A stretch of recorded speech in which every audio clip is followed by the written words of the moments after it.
Ndikulandireni abale ndi alongo pano pa Tiyankhule ndi Ambuye, programu imene tikumapezamo za zikulu za uzimu, timasisimuka, timapeza malangizo.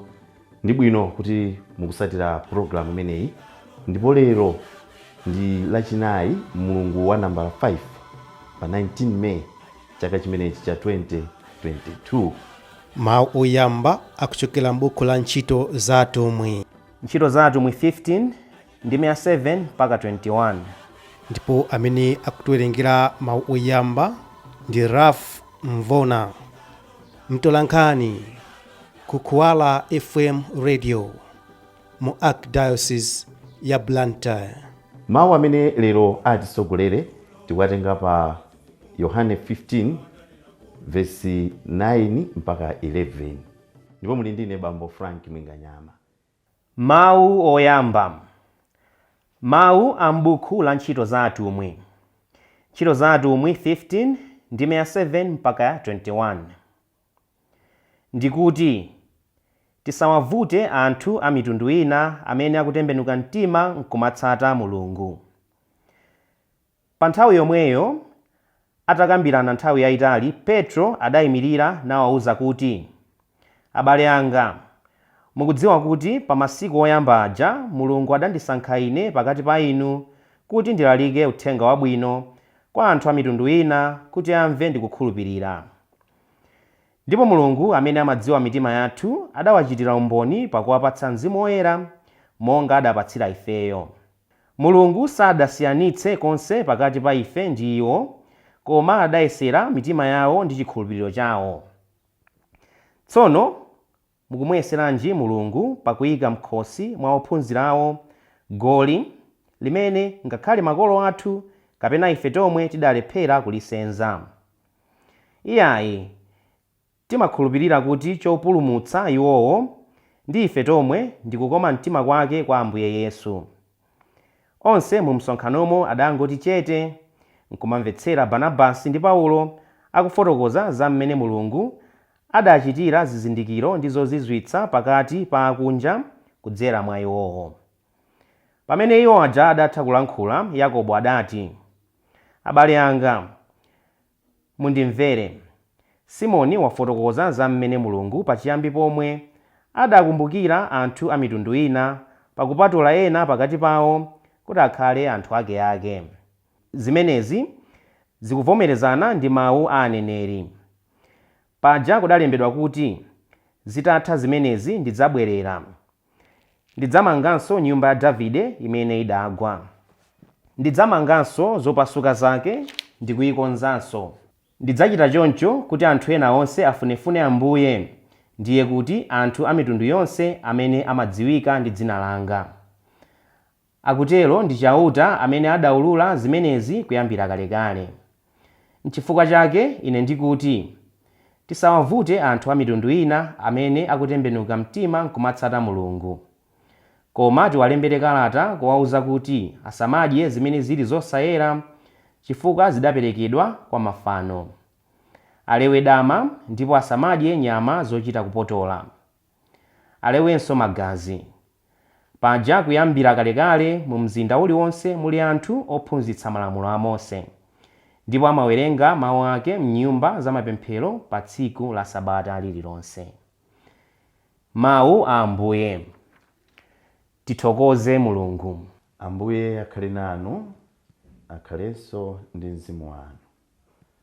Mthenga oyera monga adalembera Yohane. Ulemu kwa inu Ambuye. Pa nthawi yomweyo Yesu adawawuza ophunzira ake kuti, monga momwe Atate andikondera, inenso ndakukondani. Muzikhala mchikondi changachi. Ngati mutsata malamulo anga, muzikhala mchikondi changa, monga momwe ine ndasatira malamulo a Atate anga ndipo ndimakhala mchikondi chawo. Ndakuwuzani zimenezi kuti chimwemwe changa chikhale mwa inu, kuti chimwemwe chanu chikhale chathunthu. Mthenga wa Ambuye. Ulemu kwa inu Ambuye Yesu Khristu. Abale, mawuwa tikatsatira bwino Yohane 15 akufanafana ndi zimene Ambuye Yesu anayankhula pa Yohane 14 lolemba lija msabata imeneyi, tikasatira ndondomeko ya mawu a mu mpingo. Ndi tikaona akusindikanso mfundo yonena kuti muzikondana. Dzana lija ananena kunena kuti njira imodzi yoonesa kuti niyo mmandikonda muzitsata malamulo anga. Abwerezanso zimenezo pa chapter 15. Tiyang'ane context imene Ambuye Yesu akukambira zimenezi ndionena kuti akusanzika. Apapa nkuti aphunzitsa, akuziwa kumene akulowera, ndi akufuna ano kunena kuti zaulere zimene angathe kuzigwirisisa iwowo ndi zinthu ngati ziti. Ndi mukayang'ana nthawi zambiri tikatengera pa chikhalidwe chathu, mawu amene munthu amanena akakhala kuti akusanzika, agogo athu akamazima ndi amakutanisa, munditanise mwana uja amene akukhala kwakuti amene uja abwere. Ndi nthawi zina amakuuza mawu okuchenjeza, iwe kupyapya mtima iwe usiye. Akazima amene aja ukamapita kumakumbukira kumatu ine anandiuza zakuti. Kaya umatolatola amakhala kukuziwa amene umakula, ndikupita mwana wanga kutolatola usiye. On the negative side, nthawi zina amakuuzanso kunena kuti mwana wanga ukasala usamale abale akowa. Iwe ndi amene makuona kuti ndi munthu. Akuluakulu akamanena kuti ndimakuona kuti ndi munthu, sasa nthawi zoti naonda agaluye. Koma kuti amene ali ndi human heart, mtima wabwino, mtima waukholo, ameneyo ndamuna kuti ndi munthu. Choncho akamazima makolena amanena kuti iwe usamale abale akowa. Ena amapasa bulandi imene agogo ankakonda kuivala ali achamani amphakati, amakusira bulandi iwe amene makuona kuti utha kusatira ine. Ena anapita kutheba amakusira chikwama. Zonsezi umayesesa kuzisamala, kuziteteza, umazikonda, umazipanga treasure mwapadera. Ndi apa tikunena kuti Ambuye Yesu akuchoka sopano pakati pawo, agwira ntchito yonse aphunzitsa, ndiye akuwauza ophunzira ake zimene akuyenera kuti agwirisise. N'chifukwa chake dzana lija asindika kuna kuti ngati mmandikonda musunge mawu anga. Lero ndakusindika kuna kuti ndikufuna kuti monga Atate andikondera inenso ndakukondani, inuyo muzikhala mchikondi changachi. Mawu akulonda amenewo, mukhale mchikondi changachi. Kodi kukhala mchikondi cha Mulungu kumatanthauza chani? To live in God's love kumatanthauza. Kukhala mchikondi cha Mulungu choyamba ndi ulemerero umene Mulungu atipasa kale. Tinakamba kunena kuti siku la ubatizo lija tinalowa mu Utatu Woyera, tinamizidwa moyo wa Utatu Woyera. Ndiye kuti tinayamba kupanga experience chikondi cha Mulungucho. Choncho kukhala mchikondi cha Mulungu choyamba ndi ulemerero umene Mulungu atipasa mphaso imene tikuyenera kuti ife tikondwerere. Koma sopano tikamakhala moyo wathu wa siku ndi siku, kukhala mchikondi cha Mulungu ndi kumatsatira zimene Mulunguyo akufuna, ndi kumaonesesa kunena kuti direction ya moyo wathu imene tikufuna kutenga ikusogozedwa ndi Mulunguyo, ndi kuti you are living in God's love. Kukhala mchikondi cha Mulungu ndi kumathanso kuzindikira kunena kuti mchikondi chimene chichi tilimo ambiri. Ndi chifukwa kuti tilimo ambiri, nanenso ndikuyenera kuti ndizimwaza chikondi, ndizipanga radiate love.